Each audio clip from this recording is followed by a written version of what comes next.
తాత్కాలికంగా విరమిస్తాం. ఈ అంశంపై పార్టీ సహచరులతో చర్చించుకుంటాం. 30 రోజుల పాటు కాల్పుల విరమణ ప్రకటించండి. కేంద్ర హోంమంత్రి లేదా ప్రతినిధులతో చర్చలకు సిద్ధం.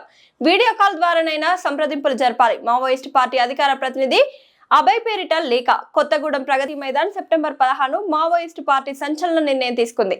ఆయుధాలు విడిచిపెట్టేందుకు ఆ పార్టీ సిద్ధమైంది. మారిన ప్రపంచ దేశ పరిస్థితుల దృష్ట్యా ఆయుధాలను విడిచిపెట్టి ప్రధాన స్రవంతిలో చేరాలని ప్రధాని, కేంద్ర హోంమంత్రి, సీనియర్ పోలీస్ అధికారులు నిరంతరం చేసిన అభ్యర్థుల దృష్ట్యా తమ పార్టీ ఆయుధాలను వదులుకోవాలని నిర్ణయించుకుందని ఆ పార్టీ నేత అభయ్ పేరుతో ఒక లేఖ విడుదలైంది. సాయుధ పోరాటానికి తాత్కాలిక విరమణ ప్రకటించాలని తమ పార్టీ నిర్ణయించుకున్నదని అందులో పేర్కొన్నారు.